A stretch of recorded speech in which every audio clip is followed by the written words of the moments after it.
बहुत लंबे इंतजार के बाद यस बैंक के शेयर होल्डरों के लिए आखिरकार एक खुशखबरी आ गई है। कितनी खुशखबरी है इसका पता बाद में चलेगा, लेकिन फिलहाल ये तय समझिए कि खुशखबरी है। और जो सामान्य नॉर्मल शेयर होल्डर हैं, जिन्होंने बाजार से शेयर खरीदे हैं, जिन्होंने बहुत पहले खरीदे थे या जिन्होंने बाद में एफपीओ में खरीदे हैं, उनके लिए खुशखबरी बाद में आएगी। पहले खुशखबरी उन लोगों के लिए आई है जिन बड़े बैंकों ने यस बैंक में तब पैसा डाला था जिस वक्त वो बर्बादी की कगार पे था, डूबने की हालत में था, और वहाँ से रिजर्व बैंक ऑफ इंडिया ने उसको स्टेट बैंक और उसके साथ तमाम और बैंकों के हवाले किया था। तो हो क्या रहा है?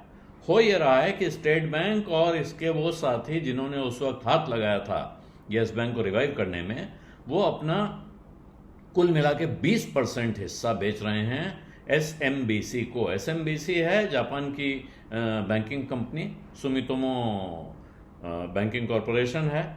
और यहाँ स्टेट बैंक ऑफ इंडिया बेच रहा है 13.19% स्टेक, उसका 13.19% स्टेक यस बैंक में। इसको वो सुमितोमो मित्सुई बैंकिंग कॉरपोरेशन को 8,890 करोड़ रुपए में बेचेगा। तो ये स्टेट बैंक ऑफ इंडिया के बोर्ड ने इस प्रस्ताव को मंजूरी दे दी है। 21 रुपए 50 पैसे पर एक शेयर बेचा जा रहा है, इस भाव पे बिकेगा। ये शेयर आपको याद होना चाहिए उस वक्त नए इशू किए गए थे स्टेट बैंक को और उसके साथी बैंकों को 10 रुपए के भाव पर।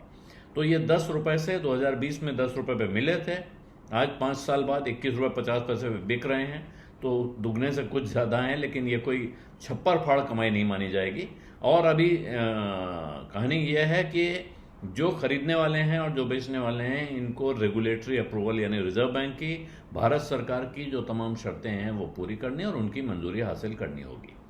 इसके अलावा येस बैंक की तरफ से एक एक्सचेंज फाइलिंग है जिसमें आया है कि एसएमबीसी यानी Sumitomo Mitsui banking corporation 6.81% stake और खरीद रहा है। ये जो बाकी लेंडर्स हैं जिनका मैंने पहले जिक्र किया, इनके नाम हैं HDFC bank, ICICI bank, Kotak Mahindra bank, axis bank, IDFC first bank, federal bank और बंधन बैंक। इन सब बैंकों को मिलकर लगाया गया था येस बैंक के उद्धार के काम में।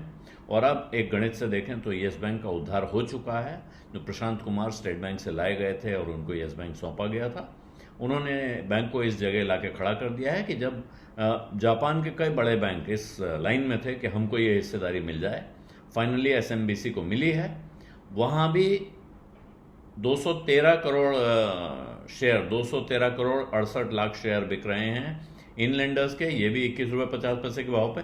कुल मिला के टोटल सौदा 20% का हुआ है, जिसमें एसएमबीसी इन सब लोगों से ये शेयर खरीदेगा और वो 13,484 करोड़ रुपए खर्च कर रहा है। इसमें स्टेट बैंक ऑफ इंडिया की तरफ से बयान है कि ये सेल 12 महीने में कंक्लूड होगी, यानी जब समझौते पे साइन हुए इसके बाद 12 महीने लगेंगे और ये सारे शेयर ट्रांसफर हो जाएंगे।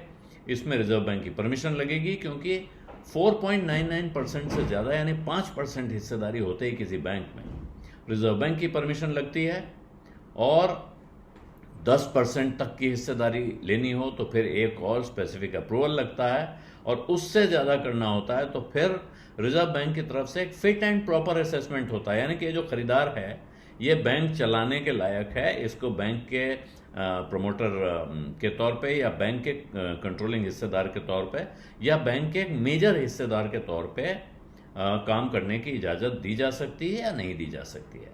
और ये बहुत पुराना किस्सा है। मार्च 2000 में ये काम सौंपा गया था इन बैंकों को। तब से ये सवाल लगातार हवा में है कि ये जो हिस्सेदारी इन बैंकों के हाथ में है, ये कब इसको बेचेंगे और किसके हाथ में बेचेंगे। तो यहाँ तब 10 लेंडर्स का एक हिस्सा था जिन्होंने कुल मिला के 10,000 करोड़ रुपया लगाया था येस बैंक में इसके ऑपरेशन को स्टेबलाइज करने में। एसबीआई के पास इसके 40% हिस्सा था येस बैंक का, और उसके बाद वो गिरकर अभी 24% हो चुका है, जिसमें से ये 13 पॉइंट सम परसेंट वो अभी बेच रहा है। और ये अब एसएमबीसी अंततः इस बैंक का कंट्रोल हासिल करेगा, उस दिशा में ये पहला कदम दिख रहा है। क्योंकि अगर ये 20% के बाद इसको जब 25% कर लेगा, उसके बाद उसे 26% के लिए ओपन ऑफर लाना पड़ेगा। और अभी एसएमएफजी इंडिया क्रेडिट, उनकी एक ब्रांच है एसएमबीसी की, वो शायद अब मर्जर करेगी यस बैंक के साथ, ये इस बात की पूरी संभावना दिख रही है।